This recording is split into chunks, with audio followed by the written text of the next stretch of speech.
ಪ್ರಪಂಚವನ್ನೇ ನಲುಗಿಸಿದ್ದ Covid virus ಇದೀಗ ಮತ್ತೆ ಕಾಣಲು ಆರಂಭಿಸಿದೆ. ಕೇವಲ 10 ದಿನಗಳಲ್ಲಿ 32 ಕೋವಿಡ್ ಪಾಸಿಟಿವ್ ಕೇಸ್ ರಾಜ್ಯದಲ್ಲಿ ಪತ್ತೆಯಾಗಿದೆ. ಸದ್ಯಕ್ಕಂತೂ ಆತಂಕ ಇಲ್ಲದೇ ಇದ್ರೂ ಕೂಡ ಕಟ್ಟೆಚ್ಚರ ವಹಿಸೋದಕ್ಕೆ ಈಗ ಆರೋಗ್ಯ ಇಲಾಖೆ ಸಜ್ಜಾಗಿದೆ.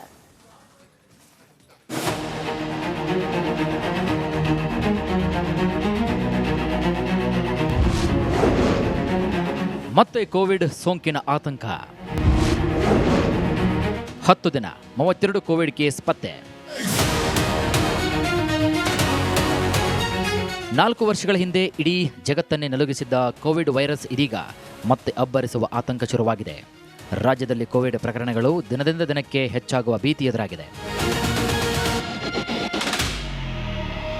ಜೂನ್ ತಿಂಗಳಲ್ಲಿ 14 ಕೋವಿಡ್ ಪಾಸಿಟಿವ್ ಪ್ರಕರಣಗಳು ದಾಖಲಾದರೆ ಜುಲೈ ತಿಂಗಳ ಕೇವಲ 10 ದಿನಗಳಲ್ಲಿ 32 ಕೋವಿಡ್ ಪಾಸಿಟಿವ್ ಕೇಸ್ ಪತ್ತೆಯಾಗಿದೆ. ಇದು ಆರೋಗ್ಯ ಇಲಾಖೆಗೆ ಎಚ್ಚರಿಕೆ ಗಂಟೆಯಾಗಿದೆ.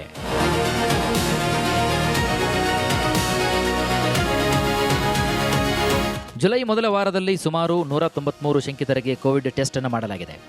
ಈ ಪೈಕಿ 32 ಜನರಿಗೆ ಕೋವಿಡ್ ಪಾಸಿಟಿವ್ ಬಂದಿದೆ.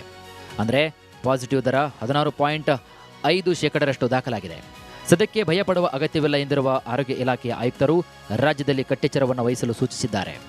ಎಲ್ಲ ಜಿಲ್ಲಾಸ್ಪತ್ರೆ, ಪಿಎಚ್ಸಿ, ಸಿಎಚ್ಸಿಗಳಲ್ಲಿ ಜ್ವರ, ಕೆಮ್ಮು, ಉಸಿರಾಟದ ತೊಂದರೆ ಇದ್ದವರಿಗೆ ಟೆಸ್ಟ್ ನಡೆಸಲು ತಿಳಿಸಿದ್ದಾರೆ.